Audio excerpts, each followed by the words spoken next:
Mr. Speaker, I rise today about something that's really been weighing on my mind, and that is the disturbing push for late-term abortions we've been seeing around the country.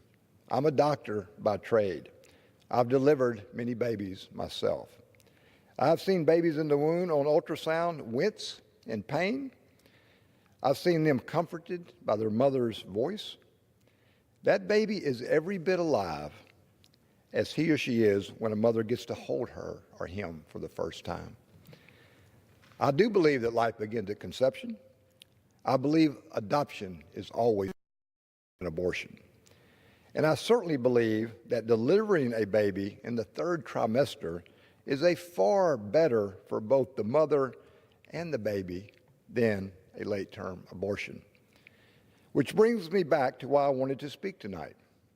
The disturbing trend of codifying protections for late-term abortions must stop, and it will take federal action to ban it across the entire country. We see what's happening at the state level. New York has passed a law that allows abortions at any time. At any time. That is outrageous, especially considering that many babies can live outside the womb around 20 weeks. Virginia tried to pass a similar law. Virginia Governor Ralph Northam, a Democrat who argued that babies could be killed after birth if the mother had preferred to abort it rather than to birth it. He said, and I quote, "The infant would be delivered, the infant would be kept comfortable, the infant would be resuscitated if that's what the mother and the family desired, and then a discussion would ensue between the physician and the mother," end quote. That's disgusting. That is an endorsement of a murder of a helpless child, and we cannot stand for that. I am a proud co-sponsor of the Born Alive Survivor Protection Act, which requires that babies who survive abortions be given the same standard of care as any person in medical need. This is a common sense approach because a baby is a person. Doctors are sworn to help those in need, and I cannot fathom how any medical provider could watch a helpless baby struggling outside the womb after she survives an abortion. Even still, Democrats are standing in the way of ending this heinous practice.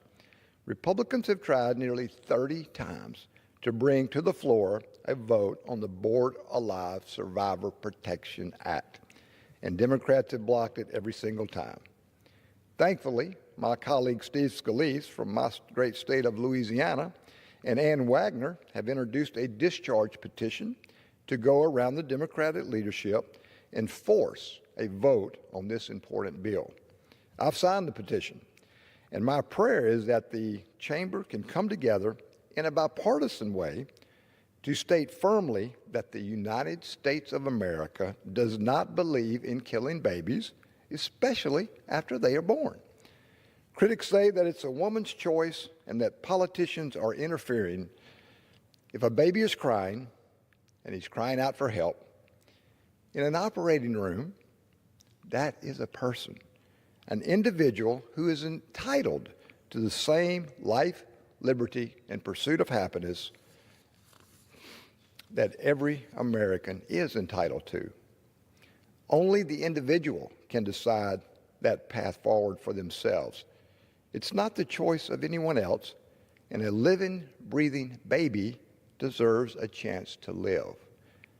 They can say the bill is unnecessary because it's already law, pointing to the 2002 Born Alive Infants Protection Act, which codified into law that any person born alive in any stage of development is a legal person.